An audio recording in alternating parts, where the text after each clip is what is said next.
Operation സിന്ദൂറിൽ കനത്ത പരാജയമായിരുന്നു പാകിസ്ഥാൻ ഏറ്റുവാങ്ങിയത്. എന്നാൽ തങ്ങൾക്കുണ്ടായ പരാജയങ്ങൾ ചൈനയുടെ മേൽ പഴിചാരി രക്ഷപ്പെടാനാണ് ഇപ്പോൾ പാകിസ്ഥാൻ ശ്രമിക്കുന്നത്. ആയുധങ്ങൾ ഓപ്പറേഷൻ സിന്ദൂറിൽ ചൈനീസ് ആയുധങ്ങളാണ് ഉപയോഗിച്ചതെന്നും തങ്ങളുടെ മാനം കളയാൻ കാരണമായിരിക്കുന്നത് ചൈനീസ് ആയുധങ്ങളാണ് എന്നതാണ് ഇപ്പോൾ പാകിസ്ഥാൻ ആരോപണമായി ഉന്നയിക്കുന്നത്.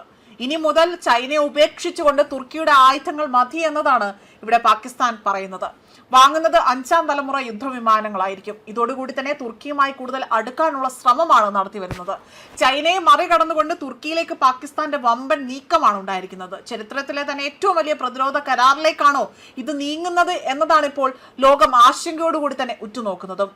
പാകിസ്ഥാൻ വ്യോമസേനയെ അതിവേഗം തന്നെ ആധുനികവൽക്കരിക്കാനുള്ള നീക്കത്തിന്റെ ഭാഗമായി തന്നെ തുർക്കിയിൽ നിന്ന് 65 KAAN 5ാം തലമുറ സ്റ്റെൽത്ത് യുദ്ധവിമാനങ്ങൾ വാങ്ങാൻ പാകിസ്ഥാൻ ഒരുങ്ങുന്നതായിട്ടാണ് റിപ്പോർട്ട്.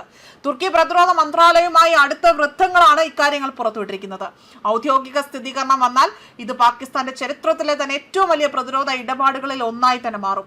അതോടൊപ്പം തന്നെ തുർക്കിയുടെ തദ്ദേശ യുദ്ധവിമാന പദ്ധതിയായ KAAN അതിന്റെ ഏറ്റവും വലിയ കയറ്റുമതി വിജയമായും ഇത് മാറുമെന്നതാണ് പറയപ്പെടുന്നത്.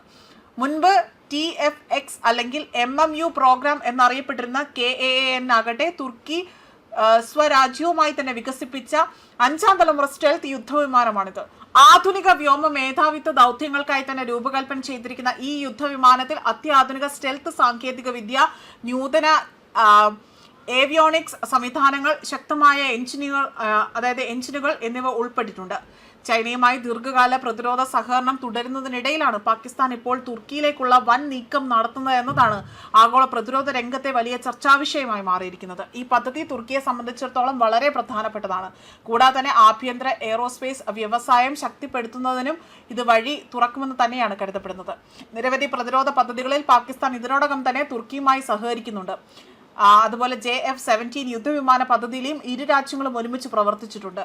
പ്രതിരോധ വിശകലന വിദഗ്ധരുടെ അഭിപ്രായത്തിൽ പാകിസ്ഥാൻ നിരവധി വർഷങ്ങളായി തന്നെ KAAN പ്രോഗ്രാമിൽ സജീവമായി തന്നെ പങ്കെടുക്കുന്നുണ്ട്.